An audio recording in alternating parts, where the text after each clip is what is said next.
Welcome to day 2 of 30 day typing challenge. Typing చేద్దామని కూర్చుని laptop on చేసి to do list అయితే రాసేసుకున్నా. Website open చేసి టైపింగ్ చేద్దామంటే మౌస్ పనిచేయడం మానేసింది. నేను లాస్ట్ వీడియోలో చెప్పినట్టు చీప్ కీబోర్డ్ అయితే కొనుక్కోండి, కానీ చీప్ మౌస్ అయితే ఎప్పుడు కొనుక్కోవద్దు. పని చేయకపోతే రిమోట్ ఎలా బాద్దామో అలా అయితే బాది మొత్తం మీద 2 హ్యాండ్స్ ఉపయోగించి వెబ్సైట్ అయితే ఆన్ చేసేసి టైపింగ్ అయితే స్టార్ట్ చేసేసా.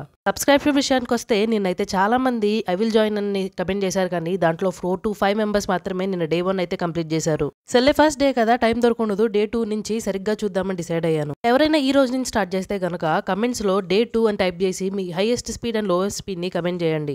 సో కష్టపడి డే 2 ఛాలెంజ్ కూడా కంప్లీట్ చేసేసా. 30 minutes అయితే కంప్లీట్ అయిపోయింది. 3 times 52 స్పీడ్ ని కూడా నేను దాటేసాను అనమాట. సో నిన్నటి మీద చూసుకుంటే చాలా ఇంప్రూవ్మెంట్ ఉంది. సో ఇంప్రూవ్మెంట్ చూసి చాలా ఆనందం వేసింది, కానీ పోయిన మౌస్ చూసి చాలా బాధేసింది. జాయినింగ్ అయ్యేదాకైనా వస్తుంది అనుకున్నా. సో ఎలాగొకలా ఆపరేషన్ చేసి అయితే బ్రతికించేయాలి. ఇంకా టైపింగ్కి బాయ్ బాయ్ చెప్పేసి యూపీఎస్సీ బుక్స్ అయితే తీసేశాను. ఎవరైతే డే 2 కంప్లీట్ చేశారో కమెంట్స్లో అయితే కమెంట్ చేయండి.